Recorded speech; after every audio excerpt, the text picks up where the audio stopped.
이 아침에 저와 여러분에게 주시는 하나님 말씀은 마태복음 3장입니다. 1절로 12절 말씀.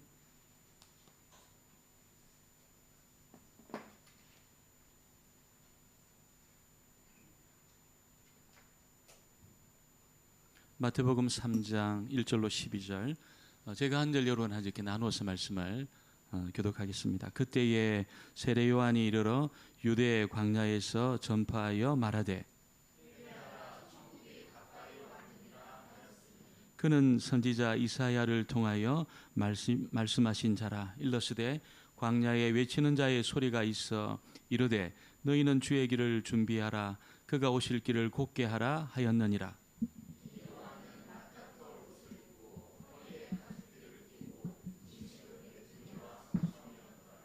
이때에 예루살렘과 온 유대와 요단강 사방에서 다 그에게 나와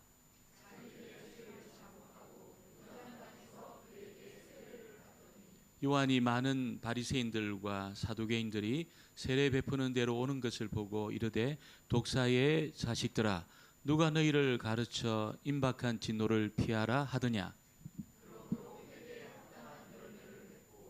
속으로 아브라함이 우리 조상이라고 생각하지 말라. 내가 너희에게 이르노니 하나님이 능히 이 돌들로도 아브라함의 자손이 되게 하시리라.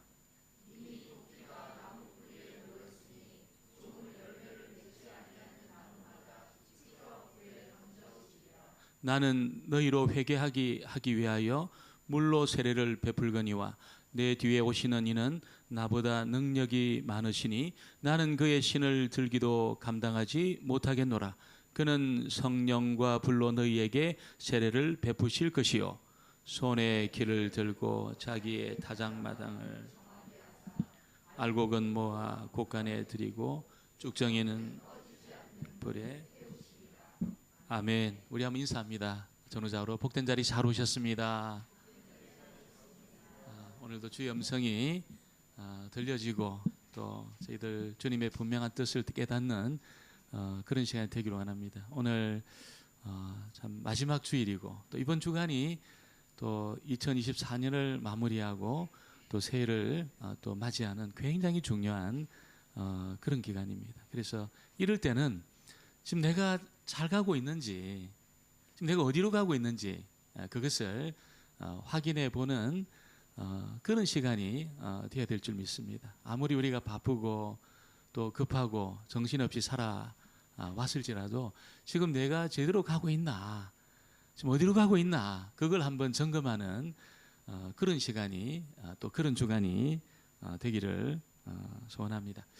한국에 있으면 아마 다 이 차를 다 몰고 다니시오. 홍콩은 또 그러지 못하니까 이 내비게이션이 있어가지고 지금은 가고자 하는 목적지에 딱 그 치면은 뭐 이게 아무리 복잡해도 내가 한 번도 가지 못한 그런 곳이어도 내비게이션이 그렇게 우리가 가고자 하는 방향으로 그렇게 인도합니다. 옛날에는 어떻게 살았는지 모르겠어요.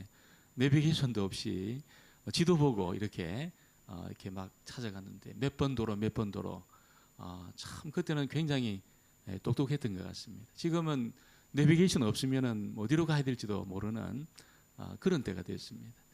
일전에 명절이 되면 이제 우리나라는 거의 뭐 주차장이잖아요. 이렇게 추석이라든지 또 설이 되면 거의 주차장이 되는데 그래서 뭐 고속도로든 국도든 다 막혀가지고 그래서 상당히 막 전국적으로 고향 가는 길이 어렵습니다. 한 번은 어떤 분이 이제 국도로 막 그렇게 가는데 국도도 막 차가 너무 막히니까 이제 막 이렇게 빨리 가는 길을 이렇게 찾아가지고 이렇게 막 가는 그런 상황 속에 있었는데 어떤 분이 쇠길로 이렇게 빠졌습니다. 빠졌는데 그 길은 농로였습니다. 농로. 그러니까 농로는 내비게이션이 잘 나타나지가 않아요. 농로로 빠져가지고 탁 하니까 뒤에 분들이 여기가 진짜 좋은 길인가 보다 해가지고 따라가기 시작했어요. 몇백 대가 탁 따라가는데 막다른 이 길이 없는데 딱 도착한 겁니다. 그러니까 앞에 분이 맨 앞에 가던 분이 내려가지고 왜 따라오시냐고, 나 지금 화장실 가려고 하는데 왜 따라오시냐고 그랬다는 거예요. 여러분, 이 내비게이션이라는 것은 우리가 가는 이 방향에 대해서 정확하게 알려주고 있습니다. 그래서 그거 따라가면 길을 잃지 않습니다. 길을 잃지 않습니다.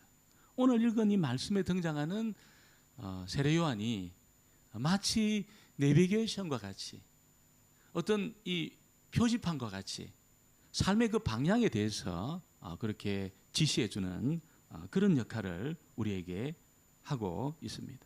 그래서 잘 보게 되면, 요한의 삶을 잘 보게 되면 길을 잃지 않습니다. 길을 잃지 않고 참으로 행복한 그런 길을 걸어가게 되는 것이. 사람들이 좋아하는 말이 이 행복이라는 겁니다. 행복. 그래서 굉장히 좋아해요. 남녀노소 다 좋아합니다. 그래서 행복을 해피니스라고 그렇게 말하지요. 그 어원을 잘 보면 이 해픈이라는 것으로부터 해피니스가 시작이 되었습니다. 해픈이 뭡니까, 여러분? 해프닝. 내가 예측하지 못한 어떤 좋은 일이 일어나는 것, 해프닝이지요. 또 내가 정말 기대했던 어떤 그 일이 어떤 사건을 통해서 딱 일어나는 것을 해프닝, 그렇게 말합니다. 그래서 사람들이 생각하는 행복이라는 그 생각 그 배후에는 이게 좋은 일, 내가 예상하지 못했지만 그런 좋은 일이 일어나는 그런 상황, 또 우연히 어떤 기대하지 못한 그런 일이 나에게 일어나는, 소독이 그렇게 벌어지는 그런 일이 어떤 해프닝. 그래서 이제 그 행복을 그렇게 이제 생각을 하고 있다는 거지. 근데 오늘 요한은 그렇게 생각하지 않았습니다.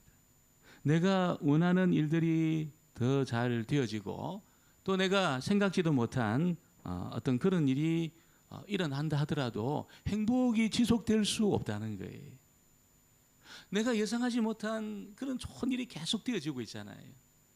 또 정말 나에게 유익을 주는 그런 일이 일어난다 하더라도 행복할 수 없다는 것을 요한이 알려주고 있습니다. 왜 그렇습니까? 그것은 여러분, 사람들 안에 있잖아요. 사람들 안에 이 죄가 있기 때문에 이 죄는 정말 정욕과 분노와 탐욕에 불을 붙입니다. 우리 속에 있는 이 정욕과 탐욕과 분노의 불을 딱 붙입니다. 불을 붙입니다. 그래서 이 불이 붙어 있기 때문에 인생을 다 태웁니다. 어떤 사람은 이 정욕을 따라 살다가 인생을 다 태웁니다.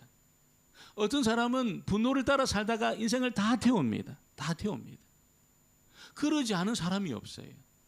그러지 않은 모든 사람에게 죄가 딱 있으니까 이 죄가 지금 어떤 일로 잠잠하게 있는 거죠. 기회가 딱 주어지면 막 분노의 불이 붙고 정욕의 불이 붙고 탐욕의 불이 딱 붙어가지고 인생 전체를 불태우게 돼 있습니다. 그래서 좋은 일이 계속 일어난다고 해서 행복할 수가 없다는 거예요. 행복할 수가 없습니다. 어떻게 돼야 됩니까? 맞불이 붙어야 됩니다. 죄가 일으키는 이 불에 대해서 맞불이 딱 붙어야 됩니다. 그래서 산불이 막 일어났을 때 맞불을 붙이잖아요.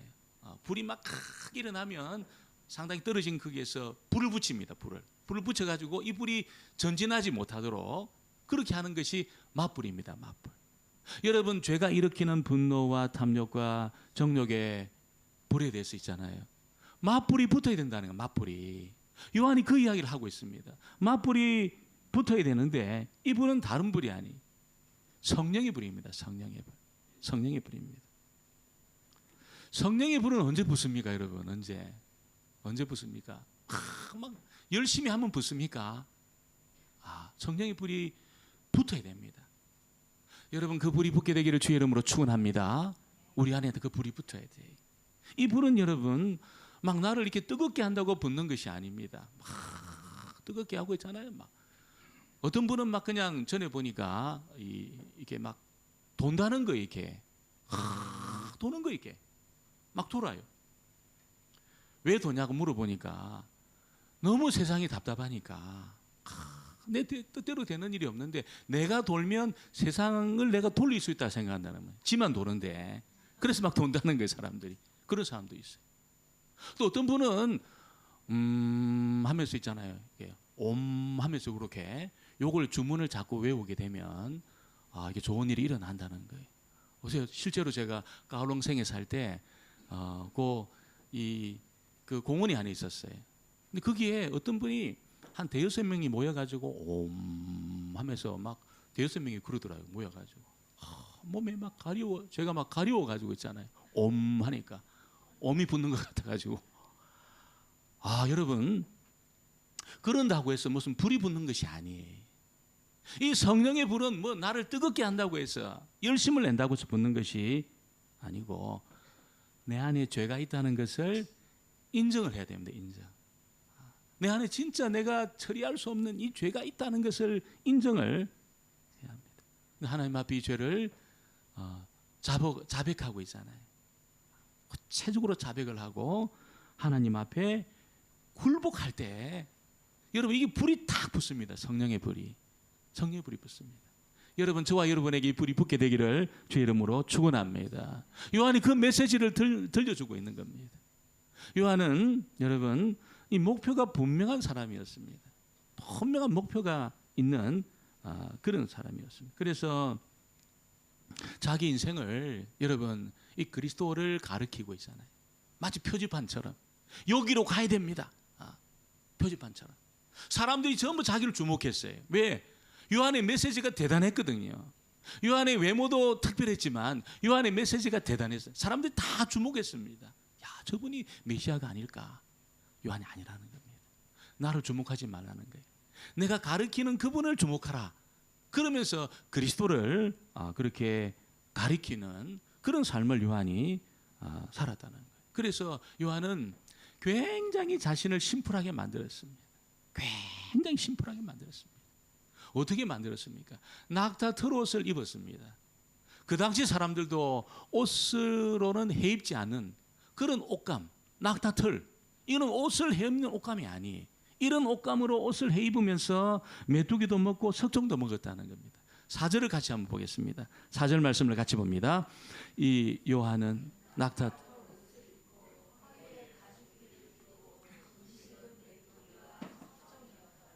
왜 이렇게 삽니까? 왜 이렇게 삽니까? 요한이.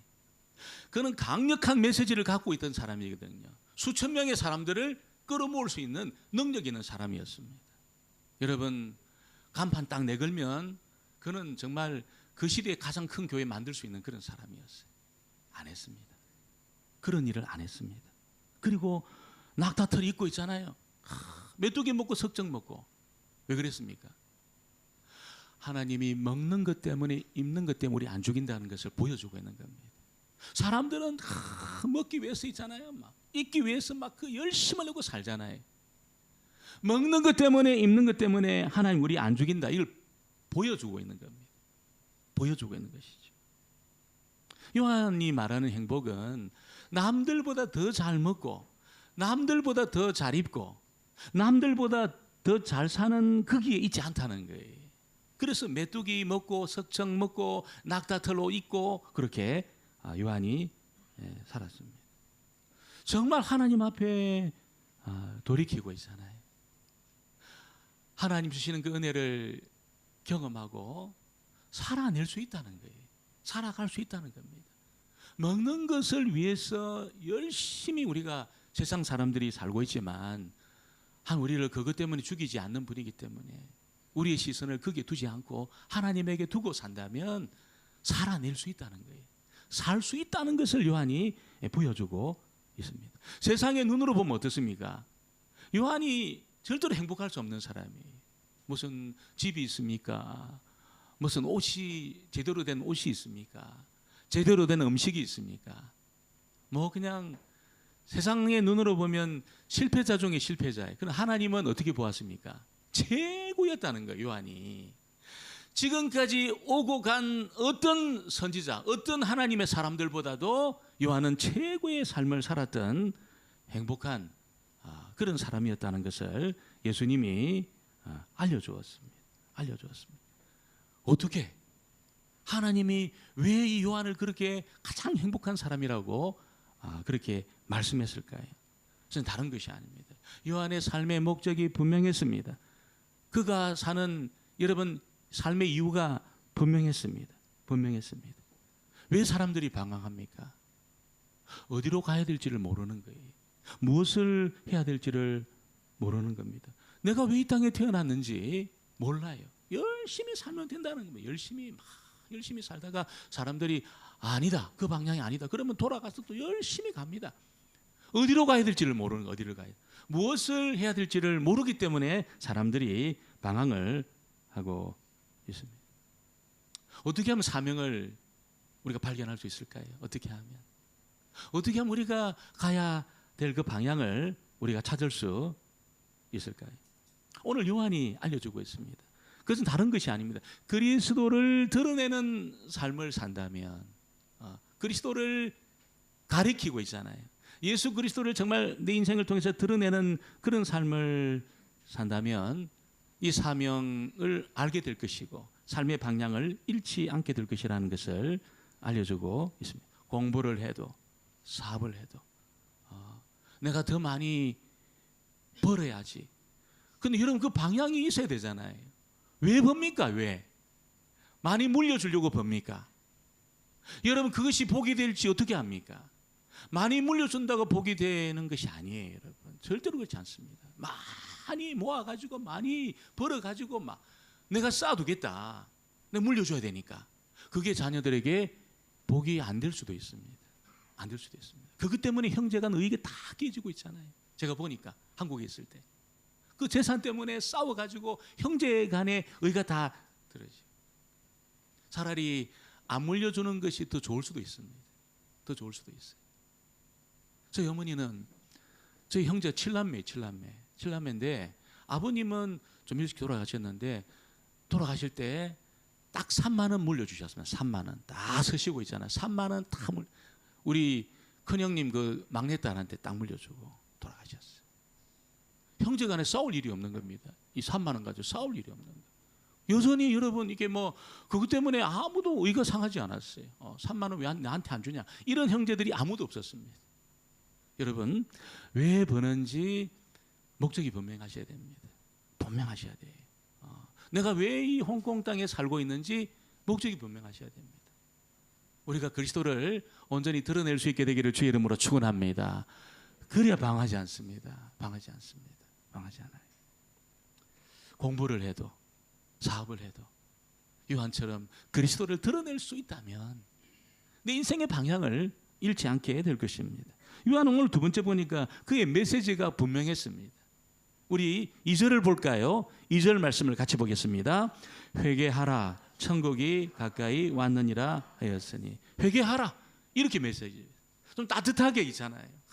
따뜻하게 부드럽게 이렇게 말할 수 있는데 요한이 그렇게 안 했습니다. 아주 직설적으로 회개하라 그렇게 메시지를 선포했습니다. 좀 부드럽게 말하고 있잖아요. 좀 따뜻하게 말하고 격려하고. 그럼 사람들 더 많이 모을 거 아닙니까? 내 마음이 위로받았다. 그런데 요한이 여러분 그 시대에 저명했던 바리새인들, 사두개인들 이런 사람들 우리가 보는 시각하고 다르거든요. 그 시대는 굉장히 존경받는 사람들입니다. 이런 사람들이 요한의 사역에 협조하고 동조했다면 요한의 사역이 더 팽창할 수 있었습니다. 근데 그들에게 뭐라고 이야기합니까? 이 독사의 새끼들아 그렇게 말했습니다. 이게 무슨 말? 마귀 새끼야 이렇게 말한 겁니다. 이 마귀 새끼들아 이렇게 이야기를 한 겁니다. 무슨 구원이 필요하다고 이곳에 세례받으러 왔느냐 이렇게 말한 겁니다. 얼마나 이 불쾌하고 이 불편한 이야기입니까? 요한이 거침없이 그 이야기를 들려준 겁니다. 그냥 있다가 멸망받는 길이 훨씬 더 낫다 이렇게 이야기한 겁니다. 요한의 그 메시지는 독사의 자식들 하면서 독서를 퍼붓고 있죠. 독서를 퍼붓고 있습니다. 요한이 생각하는 것이 무엇이기 때문에 이 독서를 퍼부을까요? 정말 이 바리새인들, 사두개인들 저명한 사람들 아닙니까? 영향력 있는 사람들. 여러분 요한은 사람에게 제일 중요한 것이 따뜻한 말이라든지 어떤 위로하는 말이 아니고 회개라고 지금 알고 있는 겁니다. 회개하는 거다. 회개. 이게 가장 중요하다는 겁니다. 여러분 이스라엘 백성들이 불행한 삶을 살고 있는 이유는 무슨 따뜻한 말을 듣지 못해서 위로받지 못해서 불행한 삶을 사는 것이 아니고 하나님하고 지금 원수가 되어 있다는 거예요. 원수가. 하나님하고 원수가 딱 되어 있기 때문에 그들이 불행한 삶을 살고 있는 겁니다. 세상에서 가장 중요한 그분하고 불화하고 있는 겁니다. 불화. 그래서 불행한 거지. 따뜻한 말을 못 들었기 때문에, 무슨 위로받는 그런 말을 못 들기 때문에 불행한 것이 아니라는 거예요. 하나님하고 불화하고 있으니까 행복하지 않는 거죠. 행복하지 않는 것입니다. 여러분, 어떻게 해야 그러면 하나님하고 화목할 수 있을까요? 요한의 말처럼 이 회개해야 한다는 겁니다. 뭘? 내가 주인 되어 살아가고 있는 이 인생에 대해서 있잖아요. 내 거라는 거죠. 내 거, 내 인생, 내 영역이라는. 나의 바운더리 안에 하나님 들어오지 마세요. 그 앞까지는 오셔도 되지만 요 안에는 들어오지 마셔요. 이런 인생을 회개하라는 겁니다. 하나님이 들어가지 못할 부분이 있으면 안 된다는 거예요. 정말 낮추고, 문턱을 하나님 앞에 낮추고 있잖아요. 굴복하고, 하나님 나의 주인입니다. 내 인생의 주인이고, 내 소유의 주인이고, 내 시간의 주인이고, 하나님이 주인이십니다. 이렇게 하나님 앞에 자기를 굴복시키고 하나님의 주권을 인정하는 것이 회개하는 것이라는 겁니다. 회개 안 하면 어떻게 됩니까? 천국 못 갑니다. 요한의 메시지에. 회개 안 하고 내 영역을 구축해서, 여러분, 이런 어떤 내가 왕인 그 나라를 구축해서 살게 되면 천국 못 간다는 거예요. 요한의 말은. 천국 못 들어간다는 겁니다. 여러분, 이스라엘 백성들은 그렇게 생각 안 했어요. 우리가 아브라함의 자손인데 천국은 따놓은 당상이 아니냐. 무조건 들어간다. 100% 프리패스. 이렇게 생각했습니다. 우리 아버지가, 우리 할아버지가, 우리 조상이 아브라함이잖아. 그러면서 굉장히 자부했습니다. 아무런 문제가 없다고 그렇게 생각을 했어요. 근데 요한이 딱 청정기를 딱 갖다 대니까 어떻습니까? 여러분, 못 들어간다는 거예요. 천국에 못 들어간다는 겁니다. 이렇게 하나님보다 더 강력한 나라를 구축해가지고 하나님도 들어오지 못하도록 만든 그런 인생이 되어서는 천국 못 들어간다는 것을 요한이 알려주고 있는 것이죠. 요한은 하나님의 나라는, 여러분, 아브라함의 혈통의 자손이기 때문에 들어가는 것이 아니고, 하나님 나라는 예수님이 자신의 왕이라는 고백을 통해서 들어가는 겁니다. 주님 앞에 자기를 완전히 낮춰가지고 있잖아요. 예수님이 정말 나의 왕이십니다. 이 고백을 통해서 들어가는 나라가 하나님의 나라라는 것이죠. 그러니까 요한이 이스라엘 백성들 향해서 너희는 아브라함의 자손이 아니고 하나님 앞에 용서를 구해야 되는 죄인이다. 이렇게 이야기를 하고 있는 겁니다. 8절 9절 같이 볼까요? 8절 9절입니다. 같이 보겠습니다. 그러므로 회개에 합당한 열매를 맺고 속으로 아브라함이 우리 조상이 생각하지 말. 내가 너희에게 이르노니 하나님이 능히 이 돌들로도 아브라함의 자손이 되게 하시리라. 깜짝 놀랄 말씀하시는 겁니다. 아브라함의 자손이라고 자부심을 갖고 있지만 아니라는 거예요. 하나님은 돌 가지고도 얼마든지 아브라함의 자손을 만들 수 있는 그런 분이시라는 겁니다.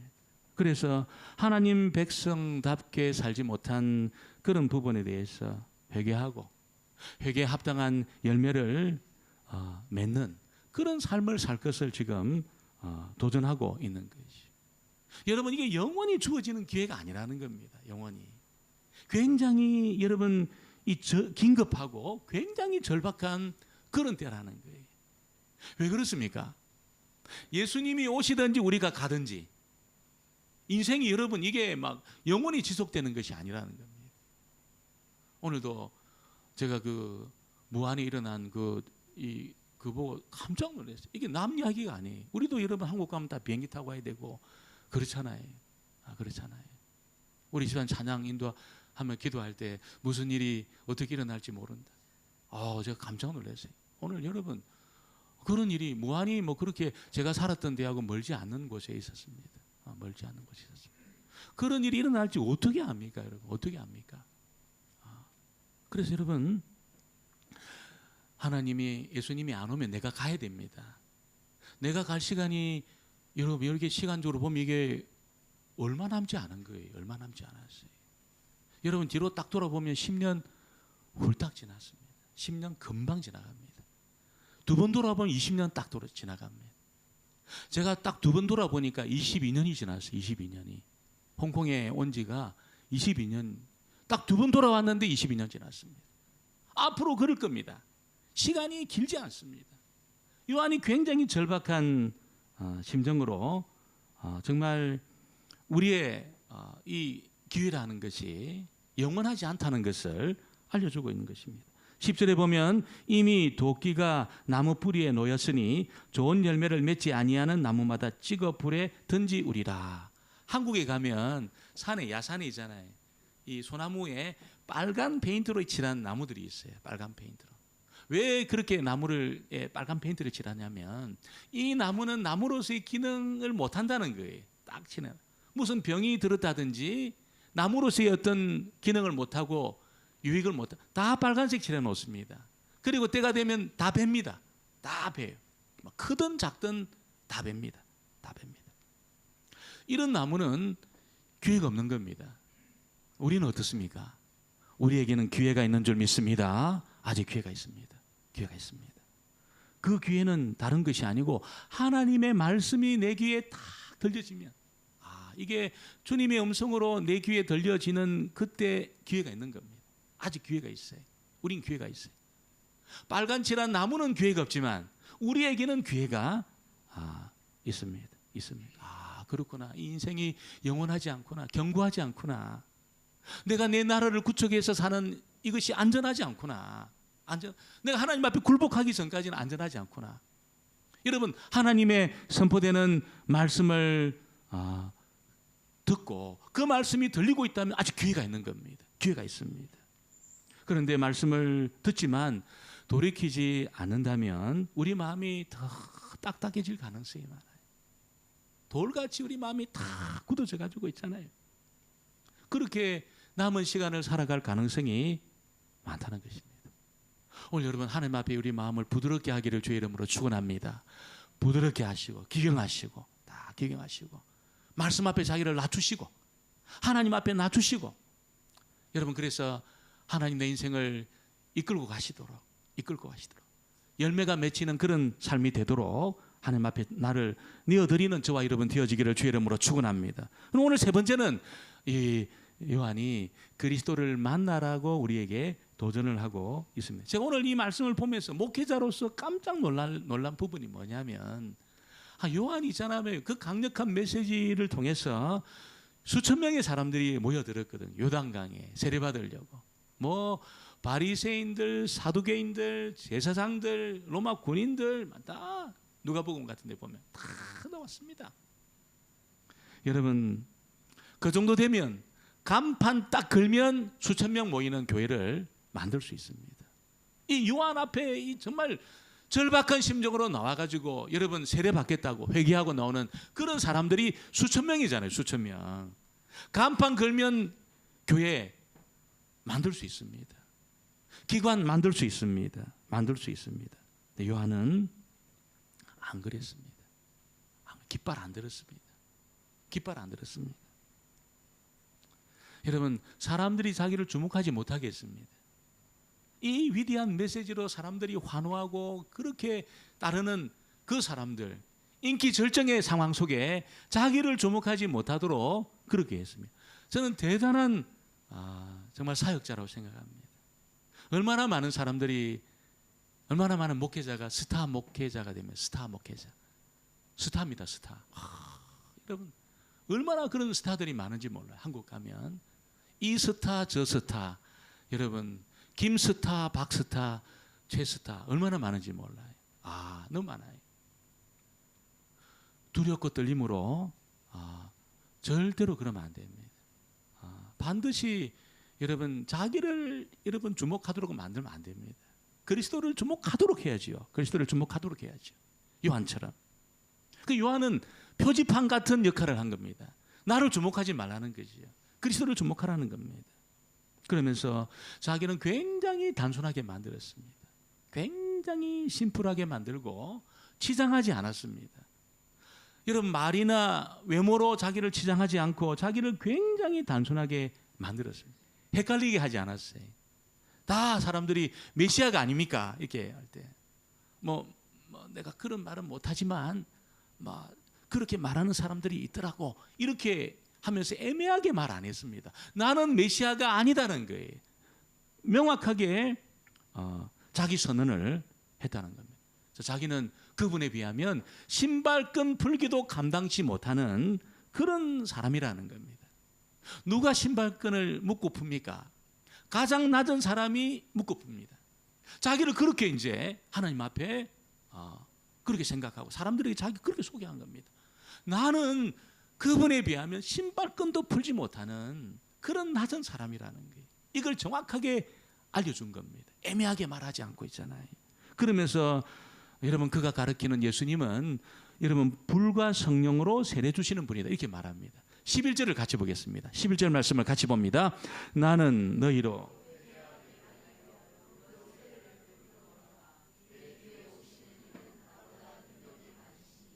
나는 그의 신을 들기도 그는 성령과 불로 너희에게 세례를 베푸실 것이요. 성령과 불로 세례를 준다는 것은 불이 있잖아요. 모든 걸 태워버리잖아요.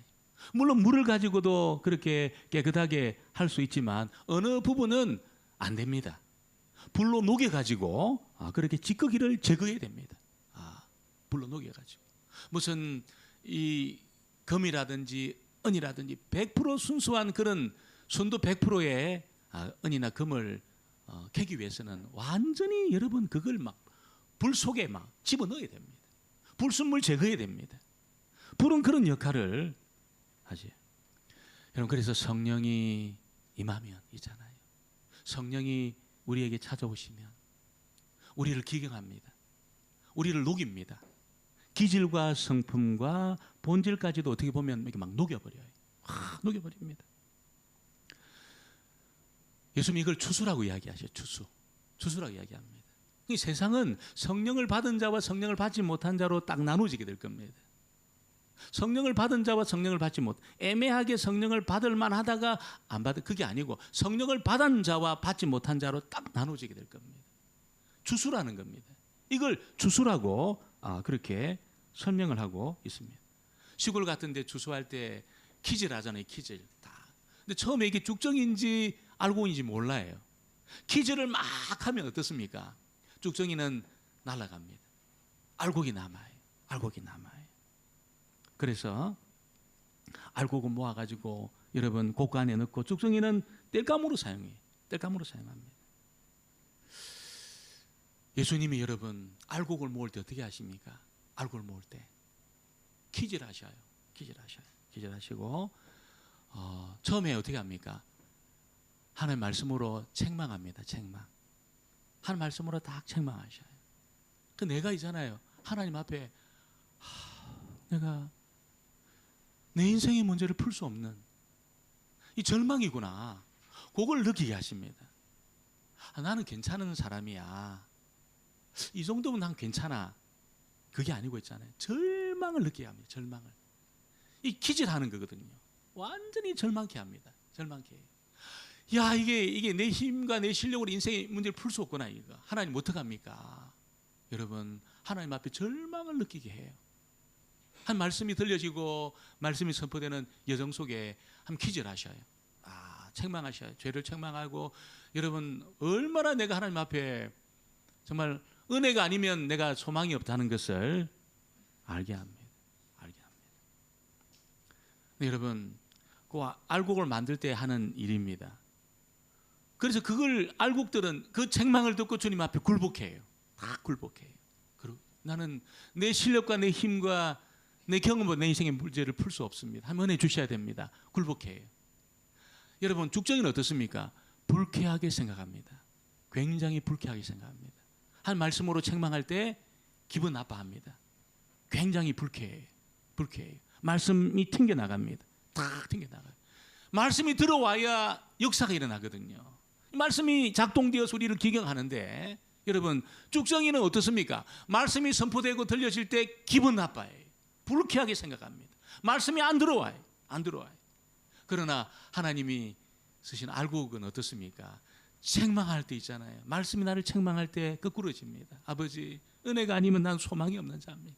나를 불쌍히 여겨달라고 주님 앞에 거꾸로 집니다.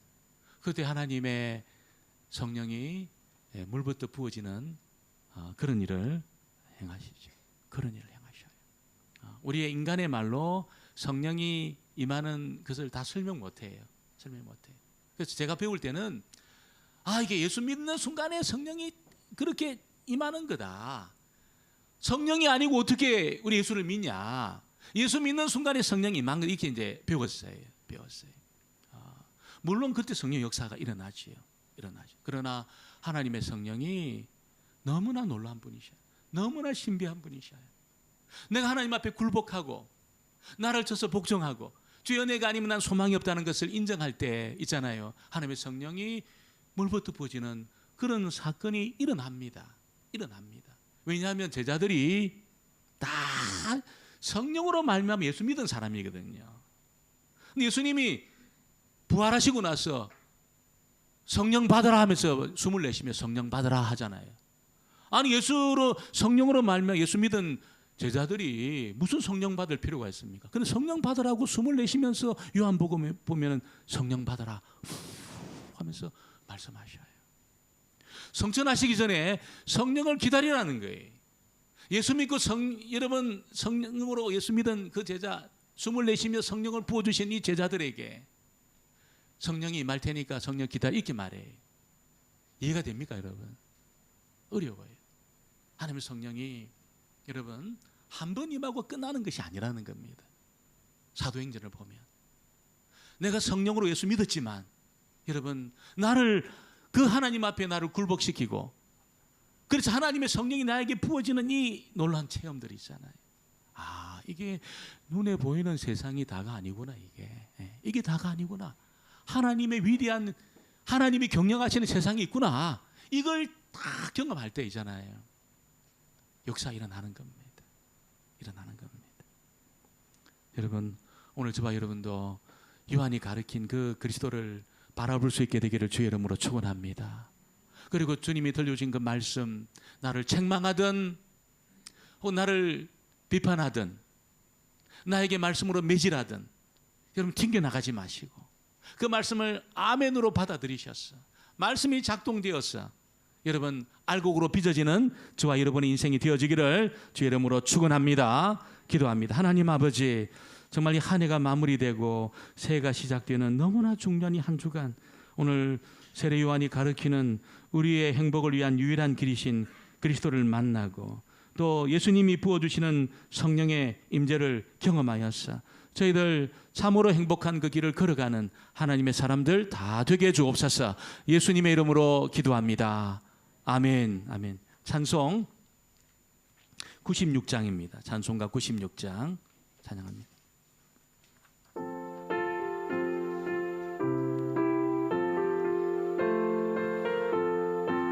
예수님은 누구신가? 예수님은 누구신가? 우는 자의 위로와 없는 자의 풍성이며 천한 자의 높음 잡힌 자의 노임 되고 우리 기쁨 되시네. 아멘. 예수님은 누구신가? 약한 자의 강함과 눈먼 자의 빛이며 병든 자의 죽은 자의 부활되고 우리 생명 되시네. 예수님은 누구신가? 추한 자의 정함과 죽을 자의 생이며 죄인들의 주 멸망자의 구원되고 우리 평화 되시네. 예수님은 누구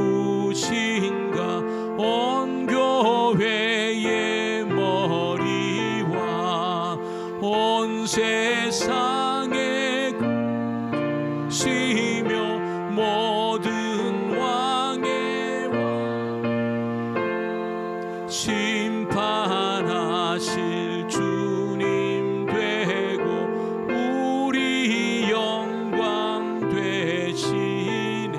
아멘. 일어나셔서 감사하라니오나 감사하라 내 영혼아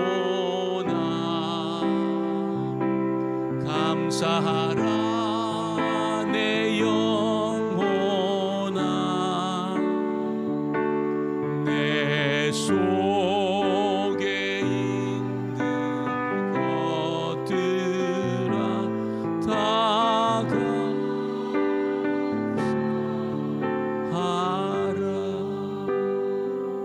하나님 아버지, 정말 지난 한 해 하나님의 은혜였음을 고백하며 2024년 이 마지막 주일 주님 앞에 서 있습니다.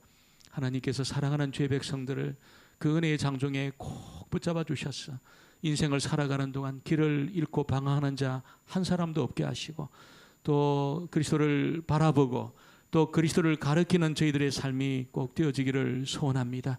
주님 앞에 감사하여서 또 귀한 예물 봉헌합니다. 11조와 감사 예물, 선교 예물, 여러 가지 제목 따라서 귀한 예물 봉헌하오니 하나님의 예물이 쓰여지는 곳마다 주님의 영광이 드러나게 하시고 주여 주의 나라가 더 견고히 세워지기를 소원합니다. 하나님 낭비 없이 아낌없이 아버지 쓰여지기를 소원합니다.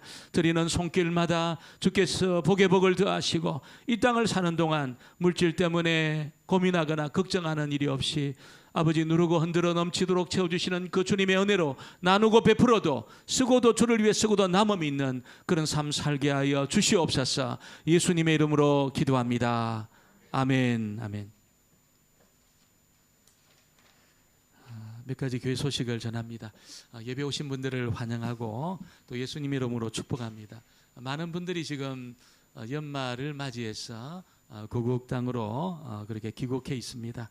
안전하게 또 한국에 가셔서 또 돌아올 수 있게 되기를 소원합니다. 2025년 선교원금 작정 중에 있습니다. 여러분이 다 동참하셔서 보내는 선교사로서의 사명을 꼭 감당할 수 있게 되기를 바랍니다. 연말 재직회가 오늘 예배 후에 있습니다. 식사 후에 있습니까? 재직회하고 식사합니까? 예, 바로 간식으로, 오늘 간식으로, 예, 방으로, 예. 그러면 재직하면서 방을 드시는 거군요. 예, 그렇게 하겠습니다. 꼭 기억해 주시고, 그리고 2025년 1월 6일부터 1월 10일까지, 11일이 아니라 10일까지입니다. 금요일까지.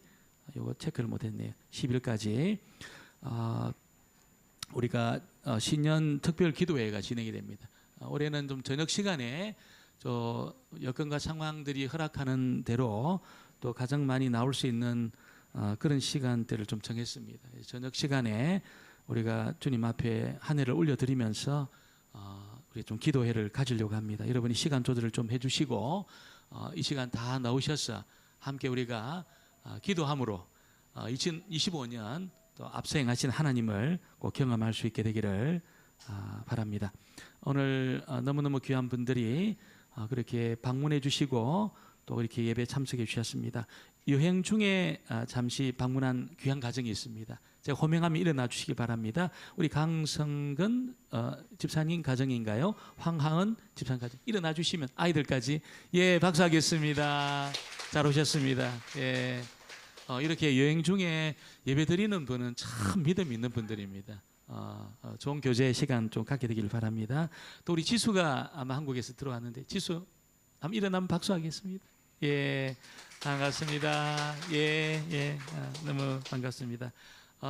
한번 그렇게 인사하겠습니다. 여기서 뵈니 주를 뵌 듯합니다. 여기서 뵈니 주를 뵌 듯합니다. 일어나셔서 우리 찬양합니다. 주님 앞에 하나님의 약속 찬양합니다.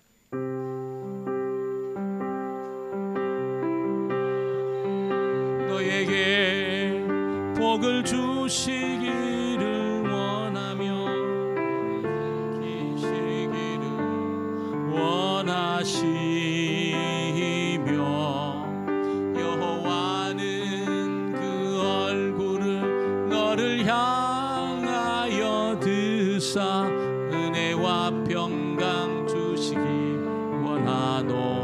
아멘.